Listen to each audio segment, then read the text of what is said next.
আপনি পড়েন না, আল্লাহ যাকে জান্নাত দান করবে জান্নাতি বানাবে। উলাইকা হিজবুল্লাহি হুমুল গালিবুন। বলেন আল্লাহু আকবার। যাদেরকে আল্লাহ আল্লাহর দলে নিতে চায়, যাদেরকে জান্নাত দিতে চায়, এই জমিনে তাদের দিয়ে আল্লাহ নাফরমানি করাবে না। বলেন সুবহানাল্লাহ। নামাজ আপনি পড়েন না, নামাজ পড়ায় কে? আল্লাহ। আপনি সিজদা দেওয়ার কোনো শক্তি আপনি রাখেন না। আল্লাহ বলে ডাকার শক্তি আপনার নাই।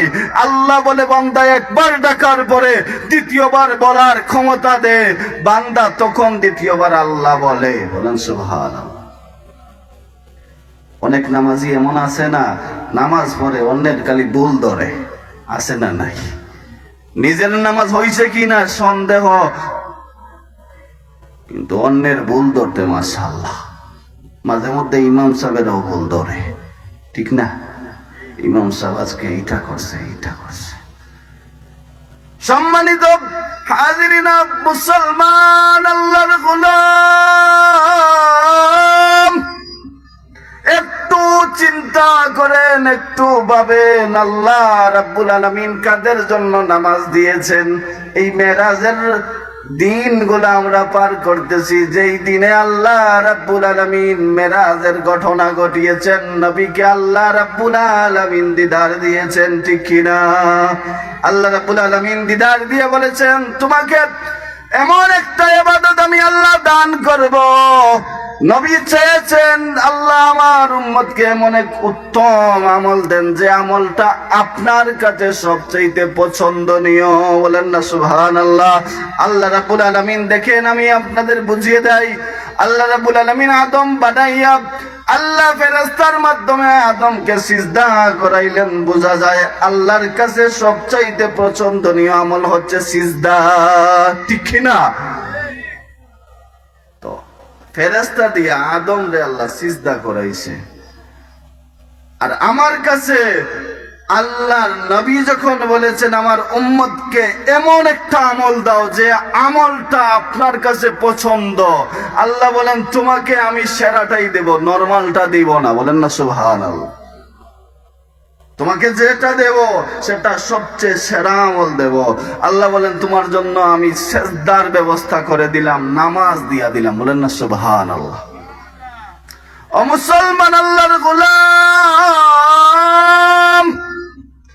নামাজ আল্লাহ তোমাকে খুশি হয়ে দিয়েছেন যেন আল্লাহ রাব্বুল আলামিন নামাজের মাধ্যমে তোমার করিব হতে পারেন।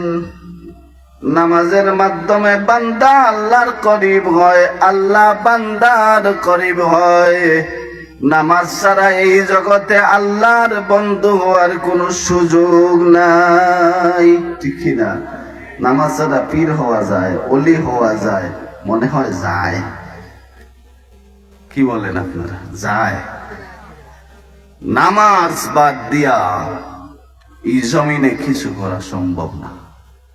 প্যারে হাজরিন, আল্লাহ রাব্বুল আলামিন এই ইবাদতটা আমাদেরকে দিয়া আল্লাহ রাব্বুল আলামিন আমাদের উপর চরম এবং পরম ইহসান করেছেন।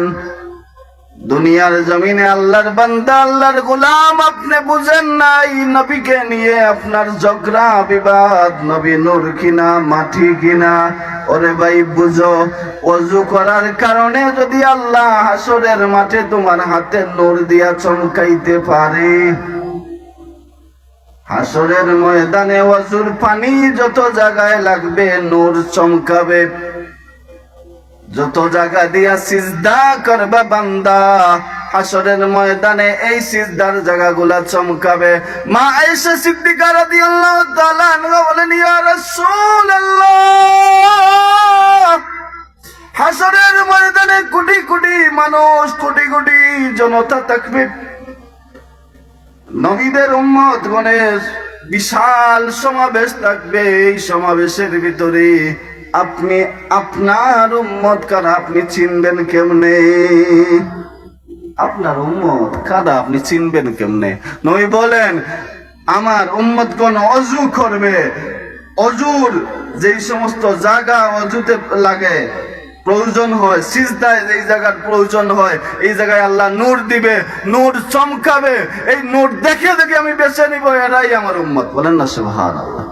তাহলে বেনামাজির কি সুযোগ আছে এখানে? আছে? কি বলেন? নাই।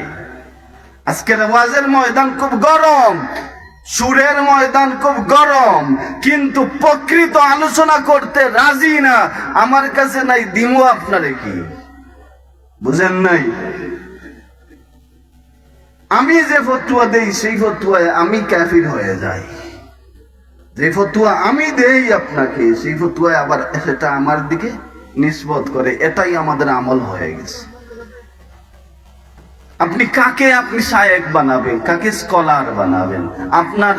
আপনার গুরু কাকে নিবেন? আপনি গুরুর নিজের দুই গ্যারান্টি নাই। এ কারণে আমি বলি, নামাজ এসেছে সিলসিলা বাপদাদা হয়ে।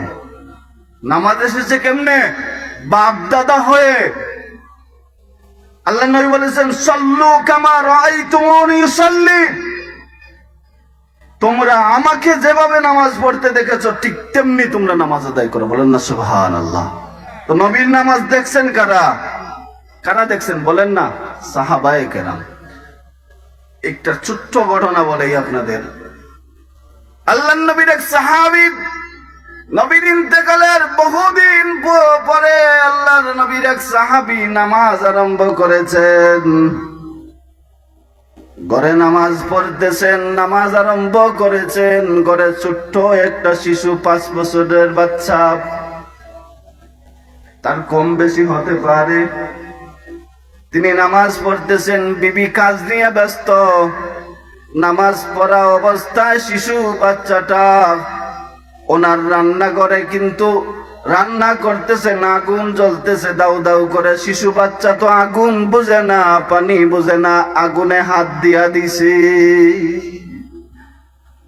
আগুনে হাত দিছে, চিৎকার করবে না? চিৎকার করছে। মা বাহির থেকে দৌড়ে এসে বাচ্চাটাকে সান্ত্বনা দিতেছে, বাচ্চাটাকে সে কন্ট্রোল করতেছে। সাহাবী নামাজ পড়তেছেন। দীর্ঘ সময় নিয়ে নামাজ আদায় করার পরে সালাম ফিরানোর পরে বলতেছেন, তুমি হাউ মাউ করতেছো, আমার কানে কিছু আওয়াজ গেছে, কারণ কি?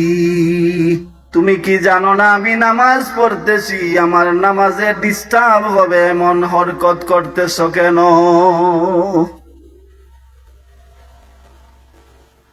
সাহাবীর বিবি সাহাবীকে প্রশ্ন করেন, আপনি কেমন বাবা? আপনার কাছে নামাজ বড় হয়ে গেল, আপনার কাছে সিজদাটাই বড় হয়ে গেল, আপনার শিশু বাচ্চাটা আগুনে পুড়ে ছাই হয়ে যাচ্ছে, তুমি নামাজ পড়তেছো, এটা কেমন নামাজ? নামাজ বড় না তোমার বাচ্চা বড়? আছে না নাই এমন কথা বলতে? মহিলারা একটু যখন রাগে ওঠে বলে, তিনিও বলছেন। সাহাবী বলেন, বিবি শোনো শোনো বিবি, আল্লাহর নবী বলেছেন, সাল্লু কামা রাআইতুমুনি উসাল্লি। আমার সাহাবায়ে কেরাম আমাকে যেমনি নামাজ পড়তে দেখেছো ঠিক তেমনি তোমরা নামাজ আদায় করো। আমরা সাহাবায়ে কেরাম নবীকে নামাজ পড়তে দেখেছি, নবী যখন নামাজে দাঁড়িয়েছেন দুনিয়া থেকে বেখবর হয়ে গেছেন। বলেন না সুবহানাল্লাহ। আগে বলেছিলাম, আনতাবুদাল্লাহা কান্নাকা তারা। নবী যখন সিজদা করেন, যায় নামাজে তখন দাঁড়ান। নবী দাঁড়ানোর সাথে সাথে যখন যায় নামাজের দোয়াটা পড়া হয়, সাথে সাথে নবীর রূহ আল্লাহর আরশে আজিমে চলে যায়। সুবহানাল্লাহ।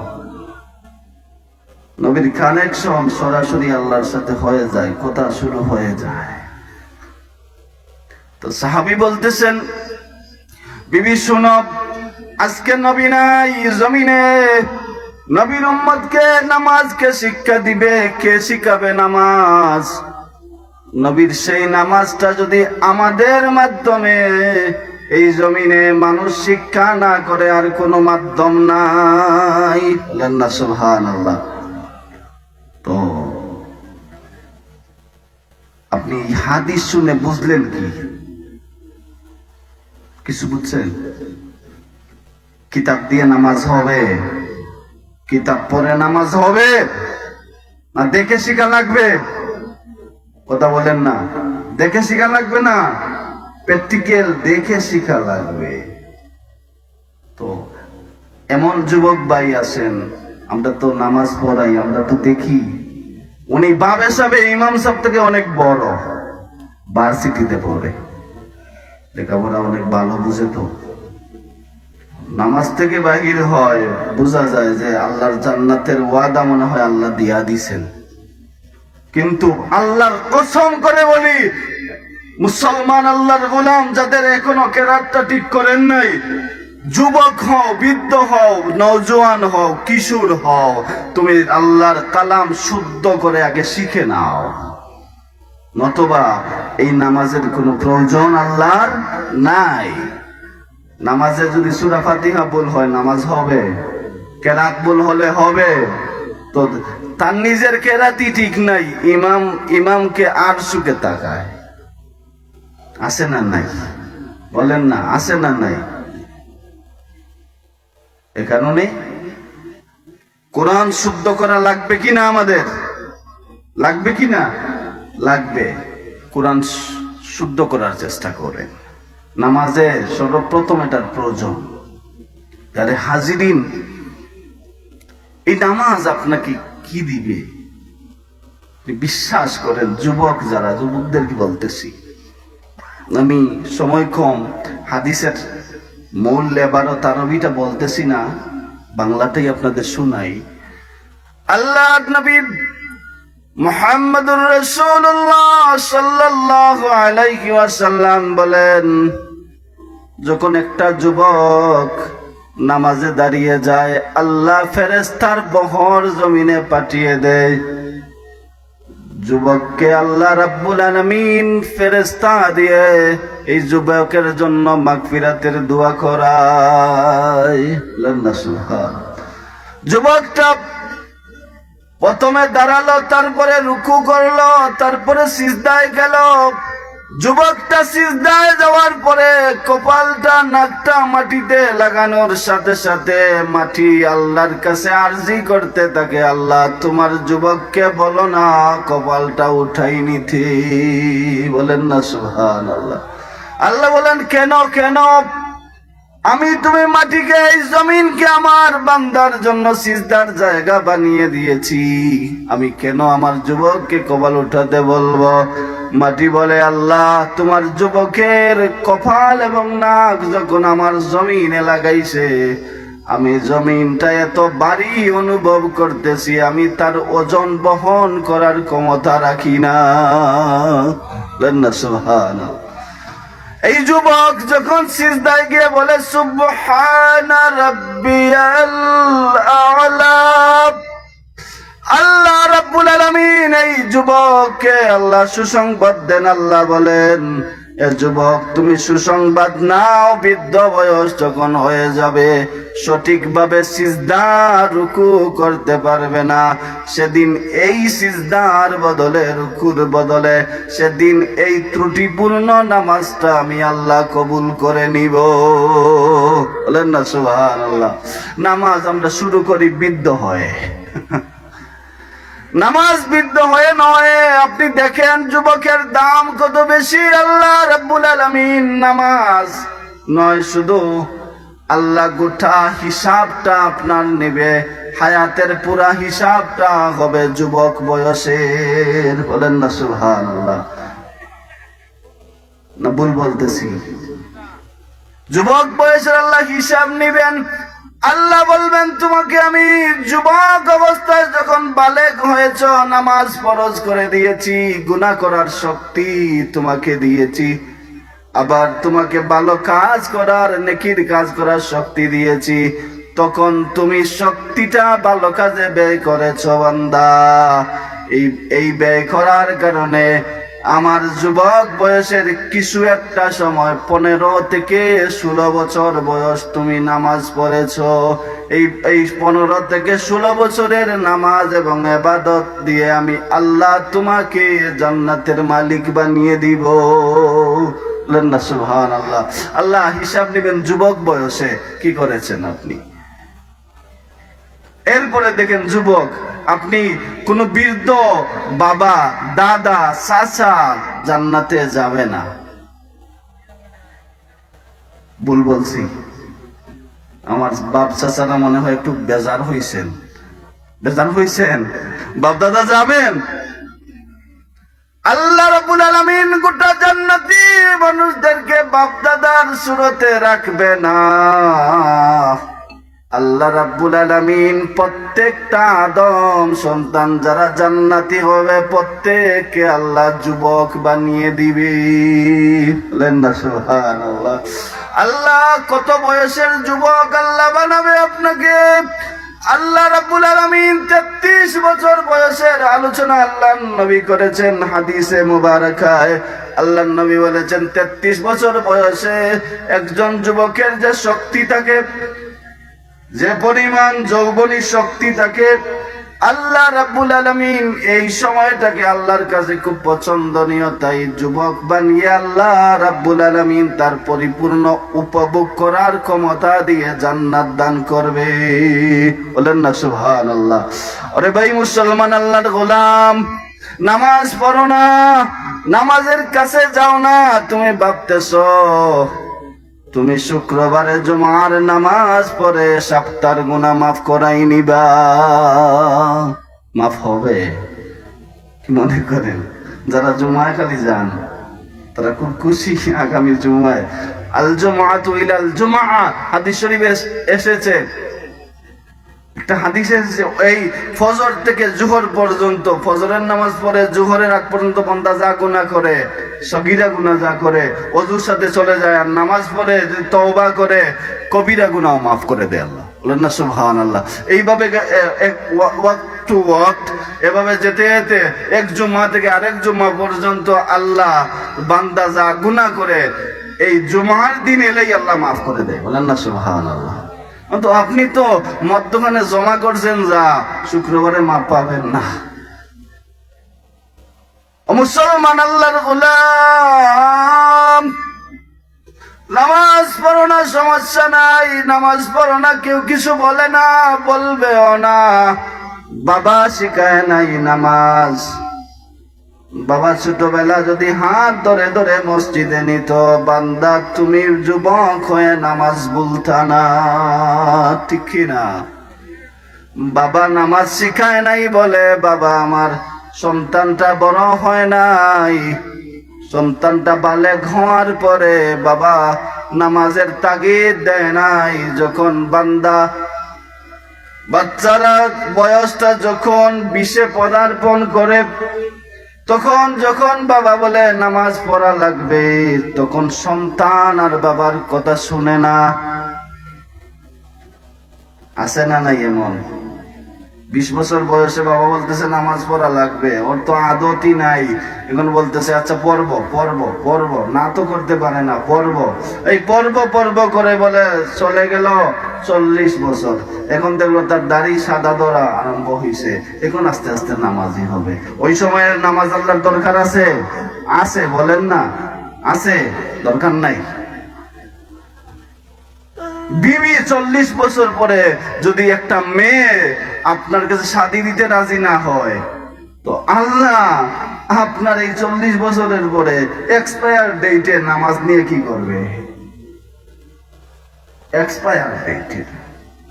প্রিয় হাজিরিন, তাই আমার আলোচনা এটা, আমরা সবাই জান্নাতে যেতে চাই, জান্নাতে যাওয়ার জন্য নামাজ লাগবে। তাই নামাজটা আজকে থেকে আমরা যদি ওয়াদা করি আল্লাহকে সাক্ষী রেখে, আগামী ফজর থেকে শুরু করে আর কোনদিন নামাজ ছাড়ব না, রাজি আছি না নাই? রাজি নাই? যদি রাজি থাকেন হাত তুলেন, আল্লাহকে দেখান, নারায়ে তাকবীর, নারায়ে রিসালাত। আল্লাহ আমার এই যুবক ভাইদের তুমি নামাজের জন্য কবুল করে নাও, আমরা সবাই বলি আমিন।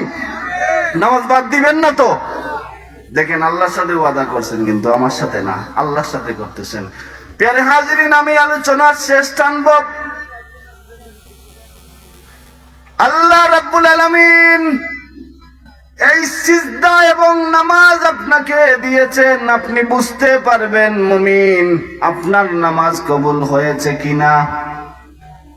ইমাম জাফর সাদেক রাহমাতুল্লাহ তাআলা আলাইহি, যিনি ইমাম হুসাইন রাদিয়াল্লাহু তাআলা আনহুর বংশধর, যিনি নবী পরিবারের সন্তান, তিনি বলেছেন বান্দা বুঝতে পারে তার নামাজ কবুল হয়েছে কিনা যদি বান্দার নামাজ পড়ার পরে তার আমলের পরিবর্তন আসে। কি আমলের পরিবর্তন আসে বান্দার, তাহলে বান্দা বুঝে নিবে তার নামাজ কবুল হইতেছে। বান্দা নামাজে গিয়ে যদি তার দৃঢ়তা স্থিরতা থাকে, তাড়াহুড়া না থাকে, আল্লাহকে নামাজ পড়তে তার ভালোই লাগে, ভালোই লাগে। বান্দা জেনে নিও তোমার নামাজ আল্লাহর দরবারে কবুল হইতেছে। বলেন না সুবহানাল্লাহ। নামাজে জুমায় যাই রে ভাই, 2 রাকাত ফরজ নামাজ আদায় করে 4 রাকাত সুন্নাতে মুআক্কাদার নামাজ বাদ দিয়া বাড়িতে চলে যাই, ঠিক কি না? 4 রাকাত মুআক্কাদা নামাজ ওয়াজিবের সমতুল্য, না পড়ার কারণে কবিরা গুনাহগার হয়ে গেলাম। গুনাহ করলাম কোথায় গিয়ে? আল্লাহর ঘরে, যেখানে আল্লাহ মাফ দিবে, আল্লাহর ঘরে আল্লাহ গুনাহ মাফ করবে, সেই জায়গায় আবার আল্লাহর সাথে আপনি আল্লাহর বিধান অস্বীকার করে কুফরি করলেন, আল্লাহকে বেজার করলেন। বেজার করে মনে মনে ভাবতেছেন আল্লাহ রাব্বুল আলামিন আপনাকে মাফ করে দিবে। আল্লাহ কি দিবে? প্যারে হাজিরিন, তাই আমার কথা হচ্ছে আপনি নামাজ দিয়ে আল্লাহকে খুশি করবেন, কিন্তু রে ভাই নামাজের মাধ্যমে আপনি আল্লাহকে বেজার করবেন না। সুন্নতে মুআক্কাদা নামাজ ছাড়া যায় না, এটা কখনো ছাড়তে যাবেন না। পারবেন তো ইনশাআল্লাহ? পারবেন তো ইনশাআল্লাহ? আল্লাহ রাব্বুল আলামিন আমাদেরকে নামাজ পড়ার তৌফিক দান করেন। আল্লাহ রাব্বুল আলামিন আমাদেরকে নামাজি বানান। আল্লাহ রাব্বুল আলামিন, শেষ করতেছি এই কথা বলে, আল্লাহ রাব্বুল আলামিন যখন বান্দাকে সিজদা করার সুযোগ দেয়, বান্দা সিজদা করতে পারে, নামাজে যেতে পারে, বান্দা জেনে নিবে আল্লাহ রাব্বুল আলামিন তোমাকে জান্নাতের জন্য কবুল করে নিয়েছে। বলেন না সুবহানাল্লাহ। আল্লাহ রাব্বুল আলামিন আপনাকে আমাকে নামাজি হিসাবে আল্লাহ রাব্বুল আলামিন বাকি হায়াতের সময়টুকুন ব্যয় করার তৌফিক দান করেন। আমরা সবাই বলি আমিন। আমাদের মাহফিলের প্রধান অতিথি চলে এসেছেন, আমি শেষ করতেছি। আল্লাহ রাব্বুল আলামিন আমাদেরকে আজকের এই মাহফিল থেকে আল্লাহ রাব্বুল আলামিন যেন আমাদের প্রত্যেককে নামাজি ব্যক্তির কাতারে কবুল করে নেয়। আমরা সবাই বলি আমিন। পারবো তো ইনশাআল্লাহ? নামাজ ছাড়তে আমরা রাজি না, এমন হওয়া দরকার। নামাজ ছাড়ার পরে আমার মনে অশান্তি লাগবে, এমন হওয়া দরকার। নামাজের আজান হওয়ার সাথে সাথে অস্থিরতা শুরু হয়ে যাবে, কখন নামাজে যাব, এমন হওয়া দরকার। আমার সম্মানিত প্রিয় ভাই চলে এসেছেন, আমি এখনই শেষ করব। আল্লাহ রাব্বুল আলামিন আমাদেরকে আজকের মাহফিলকে আয়োজনকারীদেরকে আল্লাহ কবুল ও মঞ্জুর করুন। আমরা সবাই বলি আমিন। আমার কথায় আলোচনায় যদি কারো কষ্ট পেয়ে থাকেন আমি দুঃখিত আন্তরিকভাবে, কিন্তু বাস্তবতা হচ্ছে সঠিক কথা বলবো, আপনি যাই মনে করেন। কথা বুঝাইতে পারছি? এটা শুনবো আল্লাহর জন্য। কার জন্য? আল্লাহর জন্য, আল্লাহকে রাজি খুশি করার জন্য। আজকের মাহফিলের সার্থকতা হবে, জয়ে ওয়াদা করেছেন নামাজ পড়বেন, যদি পড়েন আজকের নামাজ, আজকের এই মাহফিল সার্থক। হাসরের ময়দানে এই মাহফিল আপনার নাজাতের জরিয়া হয়ে যাবে।